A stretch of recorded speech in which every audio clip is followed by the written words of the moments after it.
Hi friends, welcome to GST Info. In today's topic, let us discuss the new set of guidelines came into effect from 1st January 2022 in connection with e-commerce operators engaged in food delivery.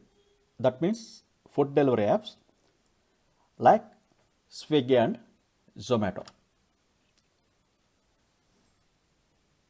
E-commerce operators like Swiggy and Zomato, that means food delivery apps, have to discharge tax liability on the restaurant service provided by them in terms of Section 95 of CGST Act 2017.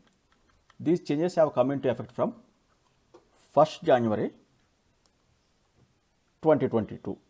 Before 1st January, the restaurants or messes or cloud kitchens were responsible for discharging the GST liability on the food supplied by them.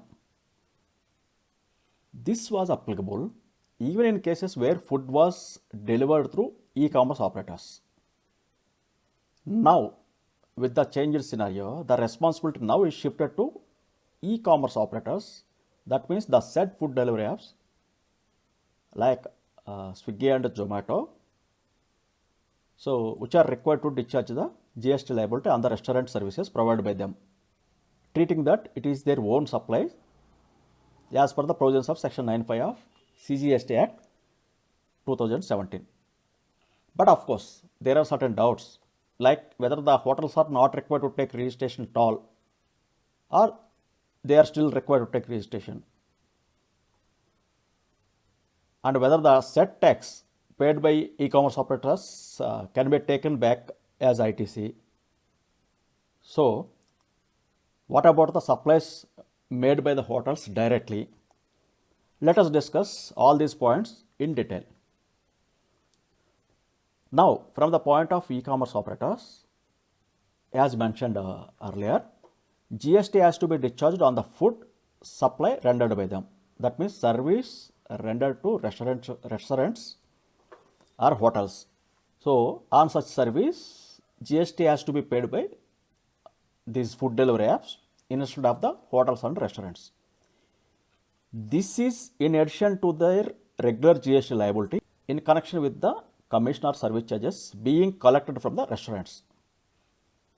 So, first thing is GST on restaurant services has to be paid by food delivery apps, and so what is the tax rate applicable on this one? That is on par with the tax paid by the restaurants earlier. That means 5% only.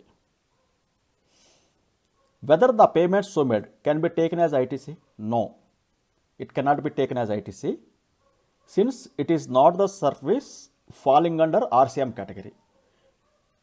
And as we know well, ECS operators are required to collect the tax in terms of Section 52. Hereafter, it is not required in the case of restaurant services. And most importantly, tax has to be paid by debiting the electronic cash ledger. That is, ITC should not be used for payment of tax. So, the GST whatever is there, that should be paid through cash only, and such tax whatever paid cannot be taken back as ITC, and TCS is not required. These are the important changes.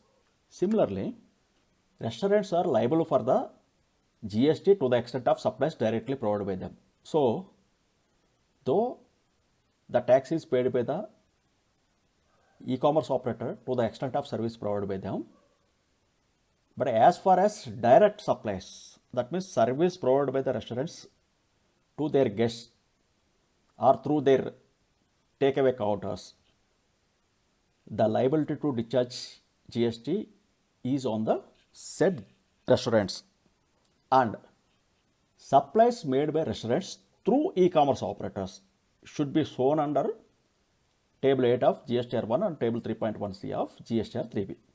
That is another condition. And for calculation of threshold limit,